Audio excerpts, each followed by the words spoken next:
Robert Humphrey's absence, we decided to take up the tradition of Twas the Night Befo.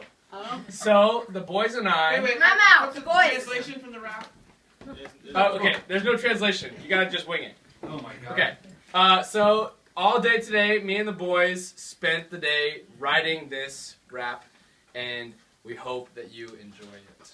I'm already enjoying it. She's Jacob. Always been a boy. Okay,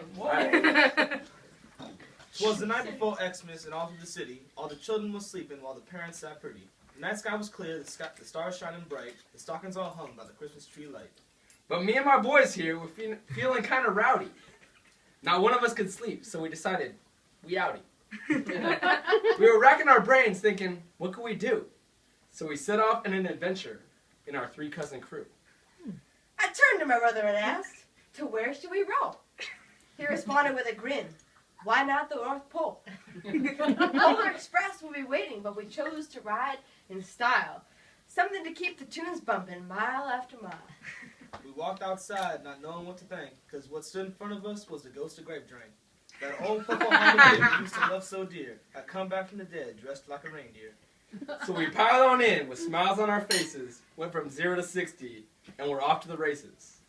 We sped down 580 with the wind in our hair. As it occurred to all three of us, how the bleep do we get there? We pulled the car over, wishing we could have flown. Then I said, "I got this," and pulled out my phone. The command was simple: take us to the North Pole. And while we sat there, I realized, damn, this mission is bold. After 5 long minutes, Siri woke from her slumber and said, "I couldn't find the North Pole, but here's Santa's number." "Ha ha," I exclaimed, "there's no way this is real." Oh yeah? Nick replied. You want to make a deal? I bet you $10 Santa picks up the line. I thought about it for a minute, I smiled and said, "Fine." His cash situation ain't a joke, but it's funny. This broke-ass college kid probably could use the money. We laughed and we shook as I began to dial. After 3 rings, my eyes lit up and I smiled. The other end picked up and I stuttered, "Hello?" A merry loud voice bellowed a simple ho ho ho. Kylie snatched her phone back. Is this really Santa Claus? And once more the night was still, sitting in that endless pause. The response wasn't long, but we knew it was true. "My name is Kris Kringle. Who the hell are you?" My name is Kylie, and I was just wondering, if you're around, could you swoop me, my brother and cousin?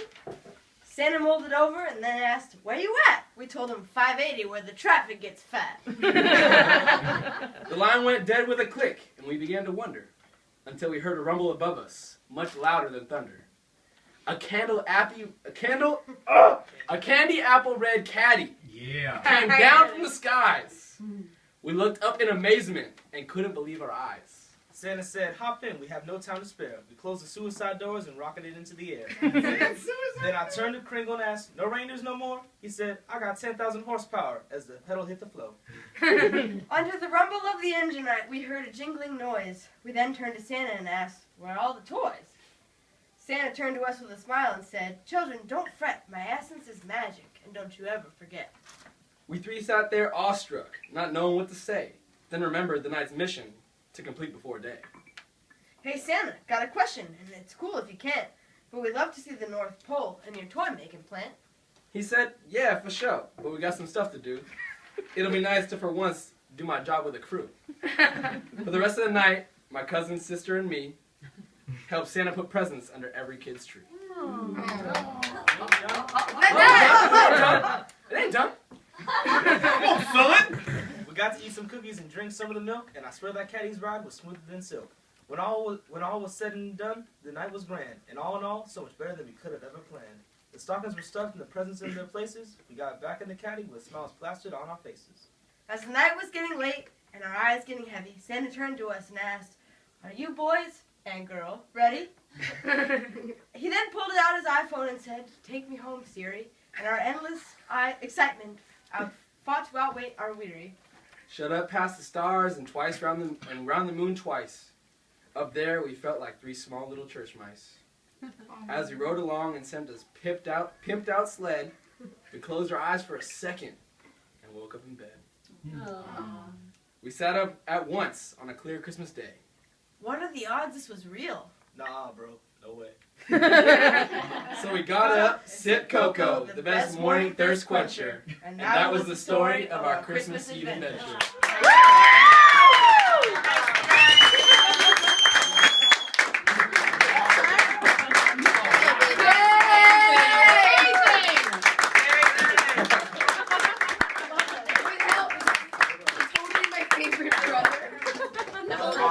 Bobby ain't got nothing on y'all.